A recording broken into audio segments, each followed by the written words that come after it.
Hello, and welcome to Ms. PM Reads Christian Content, where we are continuing in Abscond by GG Wagner. And in our last video, Gwen and Mark are driving Lyzee, I think, to, there we go, Gilead Bible College in Nashville, I think it is. And they stop part way because they want to check out this cabin. I think they're talking about buying. And it's quite lovely, and she gets to sleep well. And so that, wow. Okay, here we are. Sorry, I'm skipping through and I'm like, no, I'm not in the right spot. Anyway, we are now in Dreams Come True. As Lyzee approached, the woman standing in the driveway used slender fingers to reach for a long strand of silver gray hair, tucking it behind her ear. Crinkles appeared around her squinting, smiling eyes as the corners of her lips turned up. Opening her arms, she wrapped Lyzee into an unexpected hug. "Sorry, honey, I'm a hugger. Nice to finally meet you," Sharon said. After forcing herself to look into those shining eyes, Lyzee quickly shifted her gaze. The heat rose into her cheeks, her shoulders slumping as she thought of the life she carried inside, wondering if Sharon could see. Gwen came round the car, stopping next to her. "I have the key to the bungalow if you girls would like to follow me. You can have a look around." Oh, so the place they stayed was like a VRBO, and now we're looking. Oh no, maybe the bungalow is where she's staying. I'm not sure. Okay. Mark, you can take the bags into the guest room in the main house. I have left the door open, Sharon said. "Gilead Bible College will be lucky to have you. It's only a few blocks from here," Sharon continued. Lyzee looked where Sharon pointed, as if she was going to be able to see the school from there. Sharon's stride was long, Lyzee and Gwen taking several steps to her one as they followed her up the drive and to a white picket gate, which banged closed as Lyzee walked through. She jumped and squealed. A squeal escaped her throat. Sharon and Gwen stopped to look over their shoulders at her. "That gate can be contrary," Sharon warned with a friendly smile. Lyzee smiled wide-eyed at Gwen and shrugged. In a couple of steps, they were standing beneath the branches of a huge magnolia tree. Lyzee shivered and noticed her breath escaping in puffs of white clouds. Waxy green leaves overhead blocked the sun from reaching the ground, making it at least a few degrees cooler in the shade. Lyzee moved a little closer to Gwen while Sharon bent over the handle of the wooden door, working the key into the lock. The room was warm. A gas log stove stood to one side, and the flickering flames danced inside and drew Lyzee toward it. She held out her hands, the warm air making her skin tingle. Turning to get a better look around the room, she tried to picture living here, at least for the next 4 years. "This is so cute. Did Jack build this?" Gwen asked. "Yes, finished it about a year before he passed," Sharon said. "He had me convinced cancer wasn't going to get him as hard as he worked on this place. It gave him purpose." "Lyzee, did you know Sharon and Jack were a part of the church plant that started West Tejas?" Gwen said. "That's right. Jack actually built the original church building.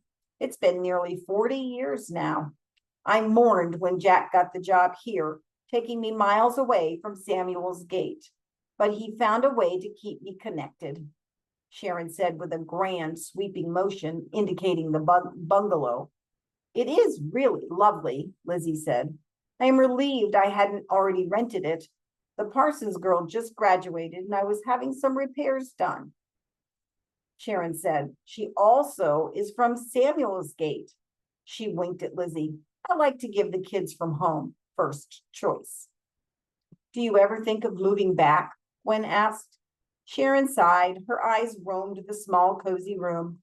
"Once this place becomes too difficult, maybe. But this has become my mission."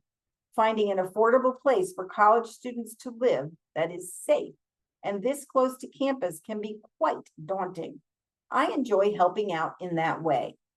Lyzee stared at the floor, her heartbeat accelerating with each thought.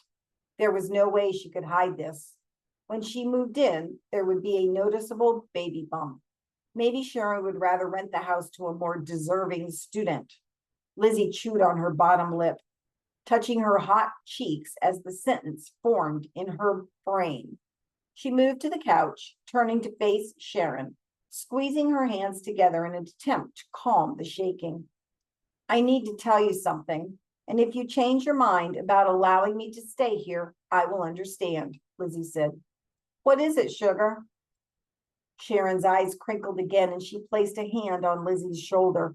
The warmth from Sharon's hand sent a guilty shudder through Lyzee, causing her shoulders to convulse in one quick motion. She opened her mouth, but the words would not come out. She stared into the kind eyes as her tears began to bubble up. Now, Shug, Sharon crooned. I'm the one that needs to confess. Okay. When Gwen called about me taking you on, I put her off. Sharon sought Gwen's eyes from across the room and winked before turning her attention back to Lyzee. What you may not know, your youth pastor, Danny, also went to Gillian Bible College, and he stayed here with us in one of the guest rooms. He actually helped Jack get started on this place while he was here, and then came back every chance he could. It's a wonder he had time to start his own life. Intrigued by Sharon's story, Lyzee forgot how upset she'd been. All of a sudden, an image surfaced of Danny in a hard hat and goggles using power tools. She fought to suppress her laughter. Maybe he's more capable than he lets on, she thought. That boy has a special place in my heart. So when he called me about this same Elizabeth James, Sharon patted Lyzee's hand with a playful gesture. Now, I'd already asked Gwen to tell me about you, and she raved. But I already knew you and her, Rory, were best friends. But with her, Danny and Tara all going on about you, I knew you were the one. I asked them all some tough questions and found out about some problems you had with your mother. Gwen explained the urgency of you getting out of Samuel's Gate due to a secret you are carrying, and I put the rest of it together. Your secret is safe with me, I assure you. Wondering what Sharon must think, Lyzee dropped her head in shame while heat radiated from her cheeks. She felt Sharon's soft touch on her back, but couldn't make herself look up. I'm pregnant. It was a mistake, but the baby will go to a loving family. Lyzee, I have the utmost respect for your decision. Each one of us makes mistakes. What counts is how you deal with them. You are giving him or her a right to live their life and a family the joy of having and loving a child. That is something to be proud of, Sharon said. It was almost the exact response she had gotten from Gwen, and tears escaped like a flood, running down Lyzee's cheeks. There was so much she wanted to say, but it didn't seem to matter. Sharon was not judging her. She had at least expected a lecture from this older Christian woman. Using the back of her hand, Lyzee wiped at one cheek and then the other before accepting a handful of tissues Gwen offered. The sound of the van starting up interrupted the moment, and Lyzee was glad. She watched Sharon glide across the room to open the door, welcoming Mark in. Lyzee gave her eyes another dab and slipped into the bathroom while Gwen and Sharon gave him the grand tour. The voices flowed through the closed door. She had categorized everyone in her life, assigning them a secret place in her make-believe family. Sharon would make the perfect grandmother, she thought. When she came out, Mark and Sharon had already left, and Gwen waited next to the door with a grin spread across her face.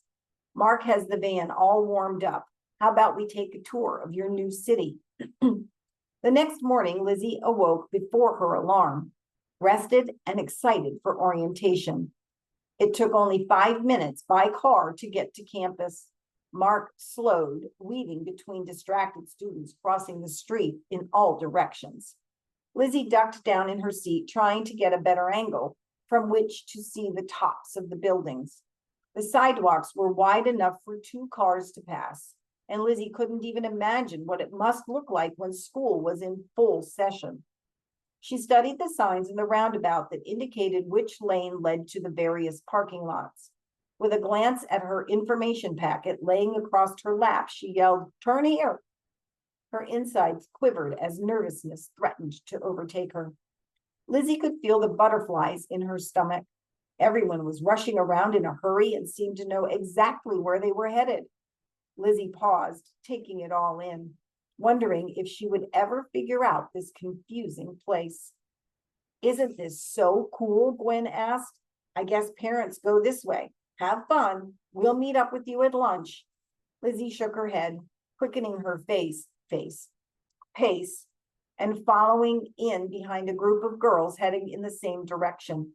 Checking the map on her phone, she followed the most direct route to the visitor center. The buildings were good for blocking the frigid breeze, but unfortunately, they kept the sun from finding her. And Lyzee shivered as she moved on. The girl walking next to her looked as lost as she was. Lyzee gave her a straight-lipped grin.